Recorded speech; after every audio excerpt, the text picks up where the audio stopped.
Here's some dialogue from 4 characters, each describing and reacting to a sunset. Helena. Observe the sunset's chromatic spectacle, a result of Rayleigh scattering. As the sun descends, its light must traverse more of the atmosphere, scattering short wavelength light and leaving hues of red and orange to dominate the sky. Bianca. Oh my god, check out that sunset. It's like the sky is on fire or something. Who's up for a selfie? Isabella. The sunset whispers a sonnet of farewell, draping the world in a palette of passion.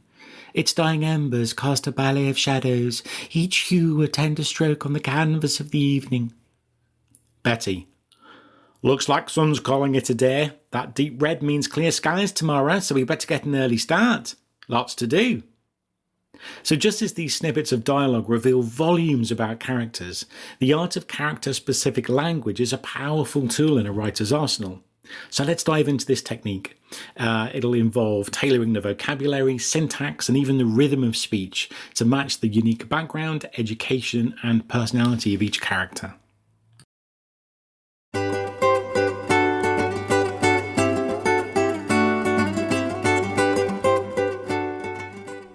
Hello, I'm Stuart Wakefield, an Author Accelerator Certified book coach and writer. With 26 years in theatre, broadcast media and coaching under my belt, I know what makes stories work, and I love to share that with other writers because the world of storytelling, it's like the ocean. It's deep, it's mysterious, and it's a little bit scary to those who don't know how to navigate it. And with so much left to luck and timing, it's my mission to give great books the best chance of getting into readers' hands. In each episode, I'll share tips and plans of action that will help you write, edit, and publish your book. And if you're new to writing or consciously working to improve your craft, then this is the podcast for you.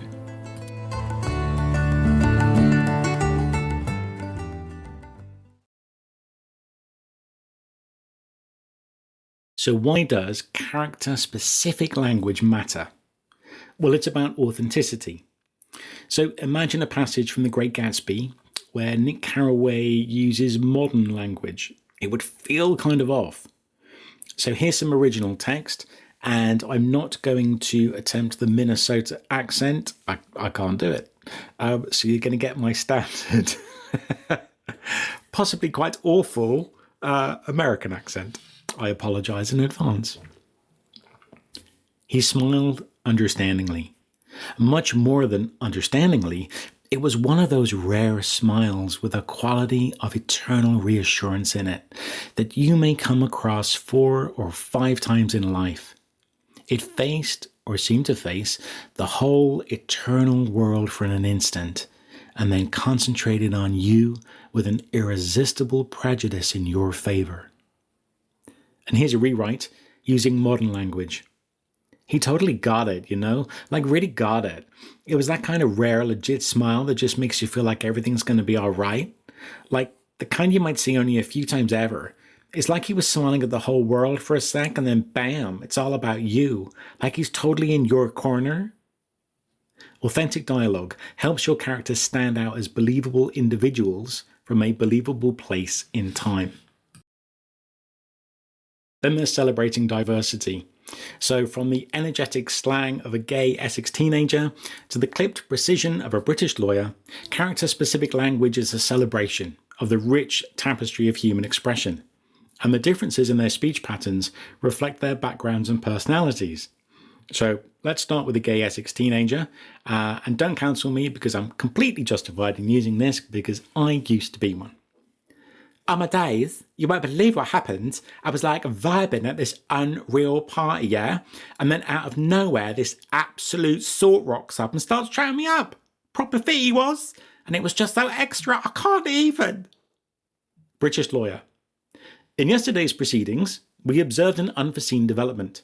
The opposing counsel introduced new evidence, somewhat unconventional, yet potentially significant. It requires thorough examination. Precision in our next steps is paramount. So the Essex teenager, he uses vibrant language and it's full of local slang and expressive phrases, and it really conveys his personality. On the other hand, the lawyer's dialogue, it's formal, it's succinct, and it's carefully structured, and that reflects a professional and analytical mindset. And show us. Don't just tell us. You don't necessarily need to tell us a character's background from the off, and it's okay to make the reader work a little. So here are some examples from the first characters we met, the ones that were looking at the sunset. So we have educated and formal Dr. Helena Markham. She's an astrophysicist. Indeed, the ramifications of this discovery are profound. It challenges the very foundation of our understanding in astrophysics. So Dr. Markham's language, using jargon like ramifications, not only highlights her high education level, but also her passion for her field. Then we've got young and casual Bianca, that she's a schoolgirl, the mean sort. That backpack's rank. Wait till I put it on TikTok. You was well going to regret it. She sounds a bit like the gay Essex teenager. Anyway, let's move on, because her tone perfectly captures the essence of the judgmental teenager. And then we have artistic and creative Isabella, the aspiring poet. The dusk whispered secrets to the wind, its voice painting shadows that danced upon my heart. So Isabella's metaphorical and emotive language that mirrors her artistic soul, and it paints her inner world through her words. And then we've got straightforward and practical Betty, the landlady. We need those pumps working by Monday and no messing about. Time's money in our line of work. So Betty's no-nonsense talk, with its directness and urgency, that reflects a woman accustomed to the straightforward, fast-paced world of pulling pints and a busy pub.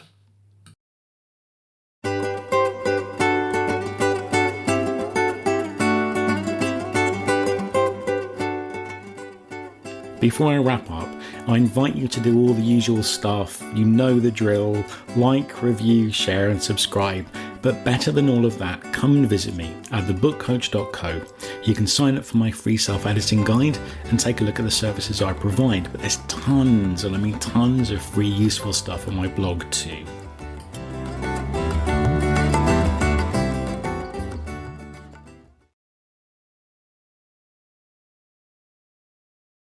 So let's bring it all together. By now, I'm hoping you've seen how choosing the right words and sentence structures can create a range of unique voices in your story. And diversity not only distinguishes your characters from one another, but it also breathes life and realism into your story. Right, so now it's your turn. I want you to try it yourself. Take a simple line of dialogue or narration from your writing and then rewrite it from the perspective of your different characters. So how would one phrase it compared to another? And my final thoughts are, remember that every character's dialogue is a window into their world. So as you write, think about how their unique life experiences would shape their way of speaking. Your readers, I promise you, will thank you for it.